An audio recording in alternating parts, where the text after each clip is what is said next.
Welcome to yet another edition of our weekly political magazine show, Cover Story. This week we shall be looking at the dilemma of BJP leader LK Advani. During the last week he has played hot and cold with the idea of projecting Narendra Modi. Advani is not acting out of confusion but instead desperation. But more on this later. But first we shall take a look at the interview of the week. At a time when the nation is debating the 4-year Delhi University course and grappling with Telangana, I caught up with Cabinet Minister for HRD and a 3-term MP from Andhra Pradesh, Dr.Pallam Raju. Take a look.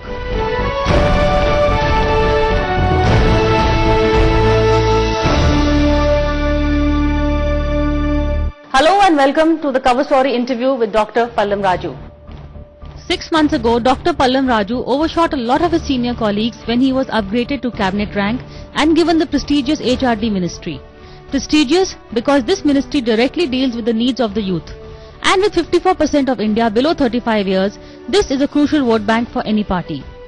An MBA graduate in engineering from Temple University in Philadelphia, Pallam comes with a very well-packed biodata. Perhaps this is one reason why the Congress chose this 50-year-old over some of the older claimants to this ministry. Let us now talk to this new age minister and find out how he plans to shape the future of our children. Dr. Raju, my first question to you is, you have a very well-packed biodata. You are a graduate from the University of Andhra, from the University of Philadelphia. What do you make of the... Temple University. From the Temple University in Philadelphia. What do you make out of the education system in India? The education system in India has a lot to accomplish, especially in this phase where the country is going through such a huge transition and with a huge bulge of young people. So it is important to create the right quality in every level. That is one of our biggest challenges. And at the same time, create enough qualitative capacity in higher education also.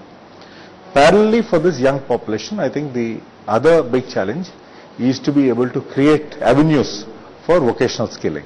That's the important thing which our education system lacks today is vocational skills, isn't it? The enough capacity and with the relevant skill sets that will get them an opportunity anywhere globally. I think that is the kind of capacity that we need to create. You have 2 young kids. Are you happy with the system here? Would you have them studying here or would you send them abroad? Of course I'm happy. I think there are some inherent strengths in the Indian education system and we only need to strengthen it further through leveraging on technologies, through honing on pedagogy skills of our, huge pool of teachers. And I think that is, again, another opportunity for the nation to strengthen our education system. Okay, you have this right to education bill, which actually is the trophy scheme of this government. What do you, but there are a lot of loopholes in it. Are you happy with the way it's being implemented? I think the Right to Education Act, the enactment of it has been one of the biggest achievements of the UPA government. In the sense that we have almost 96% of the nation's children in schools today, which is a big achievement. If you look at it this way, I think it is important. A happy childhood, and I think is definitely an experience that they should not miss out on.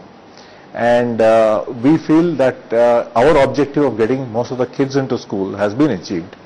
Now the Are you important giving them a focus will degree be or an education? Because the Goa Chief Minister raised a very important point. He's saying just because they know they're going to get a they're going to be passing in the exams, a lot of them don't really study. They know they're going to be passed anyway. Now you are talking of another entirely different aspect called the continuous and the comprehensive evaluation system, whereby up to grade 8 we have decided to pass every kid into the next class. Study, they know they're going to be passed anyway. Now you are talking of another entirely different aspect called the continuous and the comprehensive evaluation system, whereby up to grade 8 we have decided to pass every kid into the next class. And I think that is also important. That does not mean there are no exams held. Exams are held, every child is evaluated and their strengths and weaknesses are made known to them. It is only that we have chosen to pass them on to the next grade, and I think that's been a very good measure, especially if you look at it from the point of view of a disadvantaged kid. If he or she fails in class, I'm sure that the parent would invariably ask them to stay back at home, and that means denial of childhood to a child. And instead of doing that, we have chosen to pass everybody so that everybody at least gets 8 years of schooling, and certainly in those 8 years they will be tested and evaluated. Okay, so I know it's only been 6 months since you've taken charge, but you know, your predecessor was very fond of holding one press conference every week. You are not so friendly, or you're not so forthcoming with the media. So really, what is your vision statement? What would you like, your views for this ministry? What is your goals? My predecessor, Mr. Kapil Sibal, was a very wise man and is a very articulate man. And I'm not as articulate, but I feel I'm as equally committed. So I feel that my work should speak for itself. No, press conference did not translate into goals actually. So if you can tell us what you are planning, that would be nice. I'm very keen on 2 or 3 areas where I hope to make a difference. Certainly on the quality aspect, in especially in the schooling area, where I want to make sure that the skills of teachers are honed well enough so that they can make a qualitative difference to the children's lives. The other area is on building up that capacity in skilling and with greater industry participation. These are the 2 areas I definitely want to make a difference. And as far as the higher education is concerned, especially our institutes of higher education, like our IITs, our IIMs, I certainly want them to develop strong industry linkages, and also that they should be take part in resolving important issues and real issues that face the region or the state. Industry linkages, can you explain that? When I say industry linkages, it is greater participation and working alongside with industry. Okay, I'm going to go back to RT. Which are the states that have implemented it well, and which are the states that are lagging behind? I think most states have implemented it very well. If you look at generally infrastructure, I think that has been very well done in terms of additional classrooms, new schools. Where the shortage is in the capacity of teachers, and there we are still 1.5 million strong, short of teachers. So we are working on that, and I think there are 8 states in the country where there is a tremendous shortage of teachers. So we are working on that.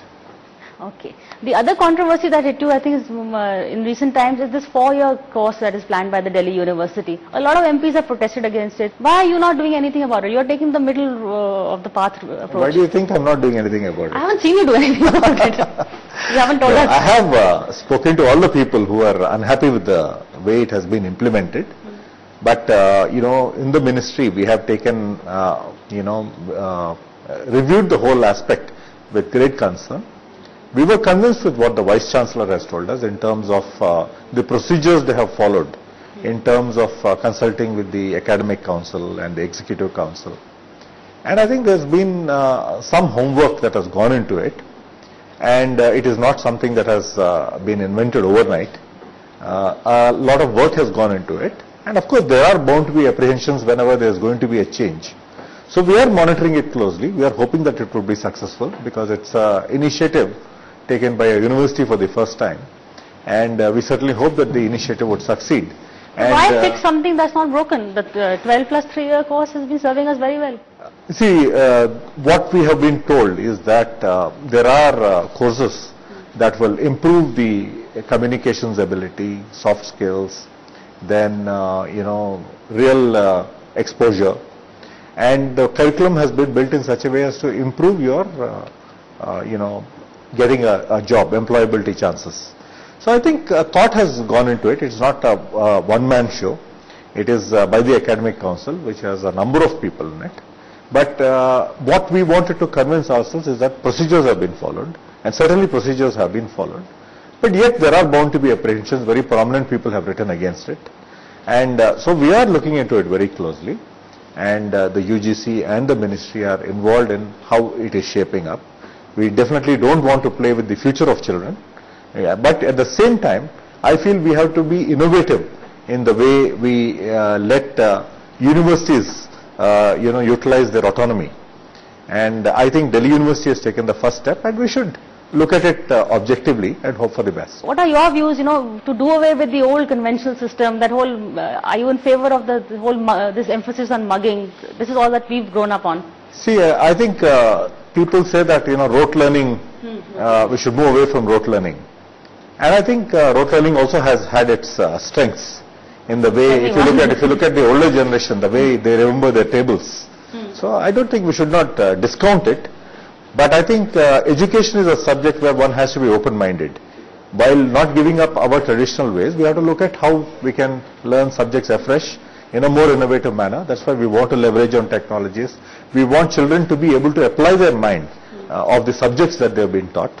And these are something that we are working on, And it is a subject, it's a subject that's an evolution. The way teaching is being done is changing. Technologies are coming into play, concepts like, MOOCs, massive online open online courses, to supplement what the teacher is doing. All these are coming into play, and children are very adaptable these days. They're so much more familiar with technology. So our job is to enable the child and the teacher as much as possible, and that's what we're working on. Are you also in favor of this plan to do away with class 10 boards? I mean, this is one of Kapil Sibal's pet projects. No, I think whatever is appropriate, we will certainly do, but it does not mean that we are not giving importance to exams. Exams are being held. Please be very clear about it. Exams are being held, children are being evaluated. But worry, this is not yeah, big playpen you're turning the whole schools into. Yeah, but I mean, there is a pace. You have to make change at a pace that the system can accept. So I do not want to do too many things at a time. You have to do one thing at a time, stabilize it. And the important thing is, whatever changes we have done so far, including the Right to Education Act, is the quality of education going in the right way, is something that we have to assess. So we are satisfied so far, but I think we should not rest on it. We should still sustain the momentum and ensure that, quality is a factor that is not compromised in the whole aspect of education. Okay, I have to ask you this question. 6 months ago when you were given this cabinet rank, you caused a lot of heartburn. In fact, you were one of the few, or the only one from the younger lot that was promoted to this level. What is the secret of your success? Why you? I guess I am blessed, and I really feel grateful for the confidence reposed in me. You have the blessings of those who matter. No, I am grateful for the confidence reposed in me by our party president Sonia ji and the Prime Minister Dr. Manmohan Singh. And I am working hard to live up to their expectations, and I certainly hope that I can make a difference. But is there a conscious attempt to promote a younger man at the helm of this ministry? You think the Congress is also trying to send a message? I mean, your biodata is well packed, you are an educated individual also, but the fact that to have a younger face rather than, a lot of people were trying for this. There was Veerappa Moily who was trying because, he was known for his administrative reforms, he's known for that. Janardhan Dwivedi was known for a keen sense of history. So, but they chose you. Why would that be? Like I said, I guess I am blessed, and it is purely the prerogative of the party and the Prime Minister, and so I cannot comment on that. But I am grateful for the opportunity, and the important thing is I think I have to deliver. That is true. But also this ministry has become a ministry of poster boys. There's you at the helm, there's Jitin Prasad, Shashi Tharoor. So suddenly HRD has become a very glamorous ministry. I don't know if I'm glamorous at all, but I think it's a largely responsible ministry, and I'm happy to have two very able colleagues who work alongside with me. We work as a team, and we are trying to make a difference. So what is the mission statement of HRD? 6 months later or 1 year later, when you go to the public, what are you going to say? Look, this is what we've delivered, this is what we've done for you. See, I think a lot of things have been set in motion by Mr. Kapil Sibal, and I think it is important to give shape to them. If you look at higher education, in the 11th five-year plan, we've started so many new institutions, new IITs, new IIMs, central universities, NITs. It is important to stabilize those. Then after the deadline of the RTE Act has ended, still challenges remain, like I said, in terms of shortage of teachers, in terms of the quality aspect of the outcomes of school education.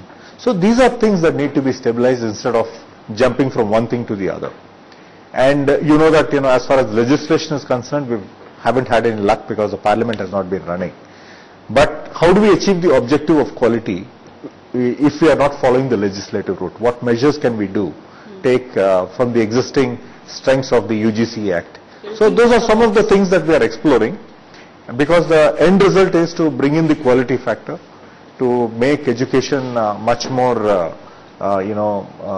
enabling for our young generations, and also parallelly to build up that capacity of quality skill sets in collaboration with industry. These are all pending areas that I am working on. Okay, you are an MP from Andhra. I cannot have you before me and not ask you the Telangana question. What are your views on Telangana? See, I think Telangana is a sentiment which was very, very valid when Telangana was a backward region. Now, Telangana is, some districts of Telangana are much more progressive than, most parts of Andhra. And I think, as a state, it is one of the Andhra Pradesh has accounted for a lot in national politics. So my only apprehension at this stage is, I think it will certainly, if a state is bifurcated, it will lose its prominence in the national landscape. And I think, I hope that all my colleagues will look at it that way and, look at it, work at keeping it together. And the flip argument is you're not from Telangana, that is why you're saying this. No, I don't look at it that way. See, I've grown up in Hyderabad. All my schooling has been in Hyderabad. My family lives in Hyderabad. I have a very deep emotional commitment to Hyderabad. Since my grandfather's time, who's been a minister and PCC president, we've been in Hyderabad. So it is not just that. We believe that, in the southern states, Andhra Pradesh has a certain prominence because of its large size and by virtue of the number of MPs it sends to Lok Sabha. So I think that the prominence will get, diluted if a state is bifurcated. And there are a number of issues, which one should think about before just thinking of bifurcating a state.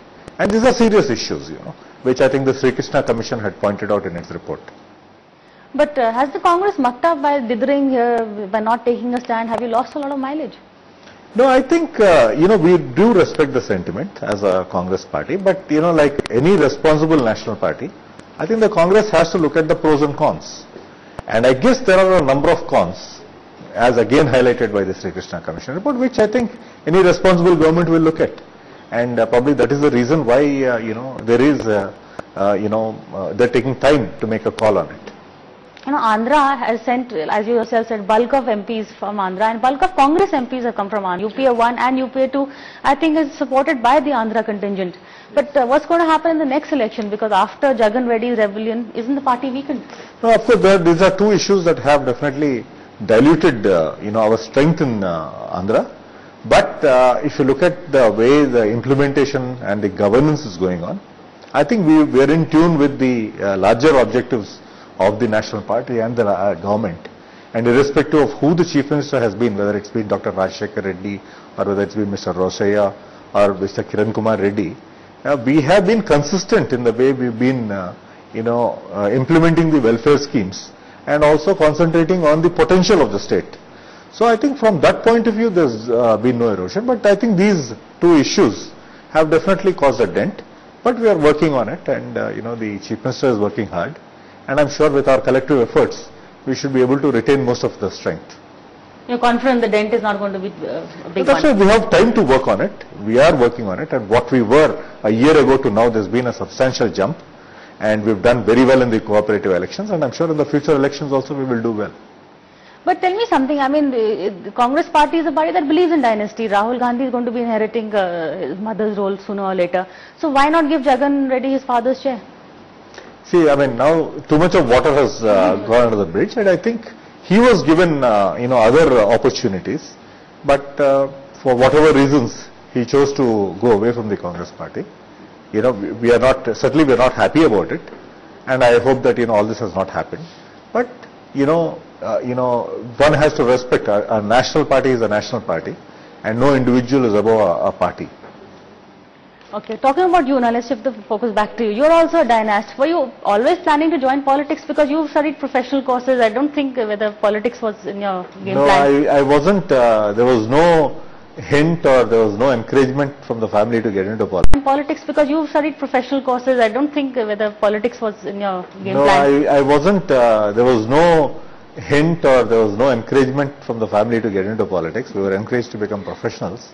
My entry has been purely circumstantial, that I came back to India after my father had a stroke, and this was in 89, and coincidentally that was also the election year, and Rajiv ji asked me to contest from my father's seat, and that's how I ended up being in politics.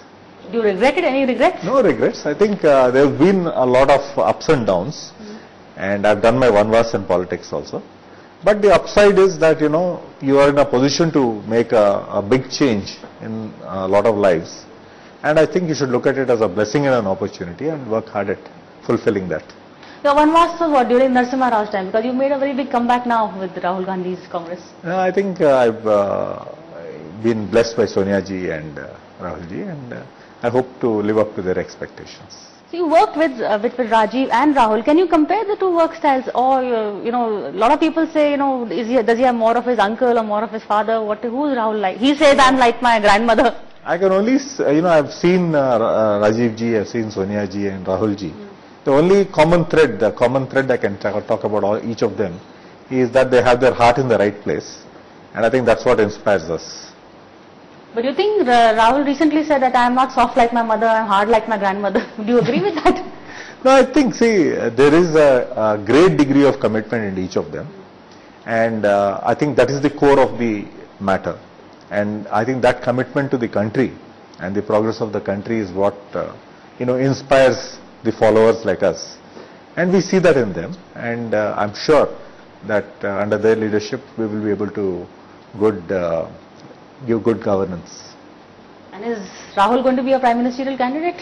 We certainly hope that, one day he will be in the Prime Minister's chair.